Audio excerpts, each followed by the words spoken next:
L'immobilier simplifié avec Patrick Lapalme. Certainement, Patrick Lapalme de chez Remax Prestige. Salut Patrick. Bon matin Sylvain. Tu vas bien? Yes sir, très bien. C'est notre dernière Ouais. de l'année. Et puis ce qu'on aime bien faire en fin d'année, ce sont des bilans. Ben, effectivement, on va faire le bilan des statistiques là, de l'année 2021. Naturellement, on n'a pas toutes les statistiques de mois de décembre, mais ça nous donne vraiment un bon alignement. OK. Donc, tout ce qui touche le Québec, ce matin, on va parler de la généralité du Québec et l'agglomération de Joliette, donc qui va inclure Joliette, Notre-Dame-des-Prairies, Saint-Charles-Borromée et Saint-Paul. Naturellement, on peut toujours extrapoler un peu plus, tout dépendant des secteurs, mais ça vous donne une des grandes lignes.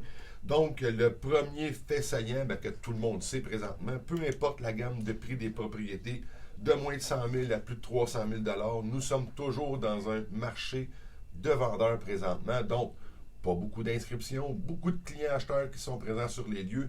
Donc, il va y avoir des décisions qui vont se prendre. Puis, habituellement, là, on va recommencer à avoir des inscriptions qui vont rentrer dans le système, je vous dirais mi-janvier, début février. Les gens vont prendre des décisions durant le temps des fêtes. Ça va être ce qui va se passer probablement. Naturellement, Omicron vient de brouiller les cartes. Ouais. On va regarder tout ça avec importance. Ce qui est aussi vraiment intéressant de voir, c'est qu'on a eu une variation, une augmentation de prix au Québec de 18 %. Donc, notre médiane québécoise a passé pour la maison unifamiliale à 365 000 $. Pour vous donner un comparatif, naturellement, c'est le Québec au complet qui va inclure le Grand Montréal, Québec et compagnie. C'est vraiment ça. Mais donc, au Québec aussi, on a eu 30 % moins de ventes et 31 % de moins d'inscriptions. Donc, c'est un peu logique qu'on ait vraiment un marché qui va être vraiment aux vendeurs présentement. Dans la vente résidentielle, là, c'est comme je le mentionnais, on a eu des chutes de juillet à septembre de 30 % des ventes, là, donc durant la première partie de l'année 2021. Donc, il faut vraiment regarder l'ensemble du système. Mais ce qui va vraiment être intéressant ce matin, c'est de regarder nos statistiques de l'agglomération de Joliette. Ouais. Nos délais de vente ont passé de 36 jours à 30 jours, donc marché encore très actif, mais vraiment pas beaucoup d'inscriptions. Le modèle de l'offre d'achat multiple avec 15, 16, 17, 20 promesses d'achat est un petit peu tombé. On va avoir des promesses d'achat simultanées effectivement dans le système. Mais ce qui est intéressant de voir, c'est que même dans la dernière année, on a eu une majoration de notre prix moyen de 20 000 $, de 321 à 342 000 $. Il y a encore eu une hausse qui s'est placée dans le Joliette, là, qui nous donne environ 30 % d'augmentation, là.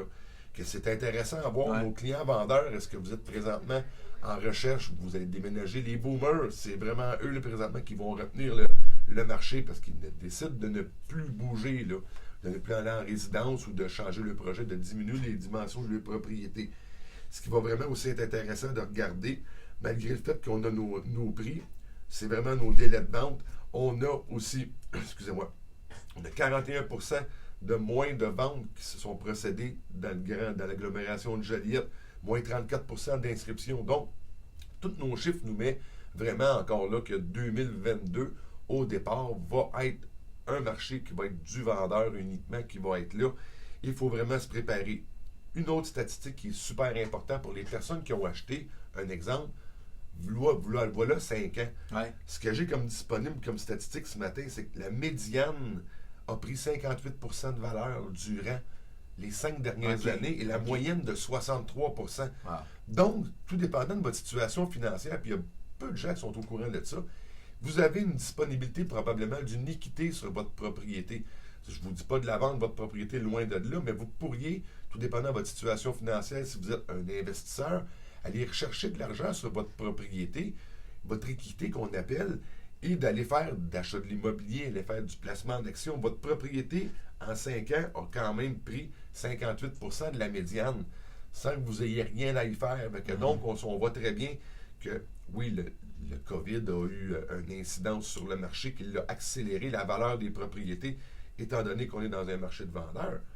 Mais on voit très bien que vous avez l'équité disponible sur vos propriétés, ou vous êtes dans une situation financière qui pourrait être précaire.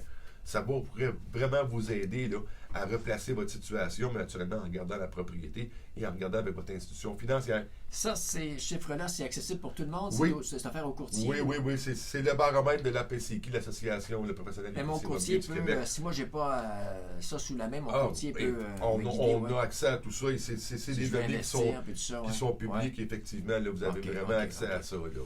Mon cher Patrick, je te souhaite un beau temps des fêtes. Ben, on va terminer la chronique de cette façon-là 2021. Et voilà, un excellent temps des fêtes à tout le monde, à toi, à toute l'équipe et aussi à tous les gens. Soyez prudents, il y a des beaux rassemblements, mais des rassemblements de prudence dans vos propriétés pour qu'on se retrouve tous en santé en 2022. Toujours un plaisir depuis plusieurs années à part ça. Depuis 5 ans, mon cher. Ouais, monsieur. Oui. Salut, bye bye. Bonne journée.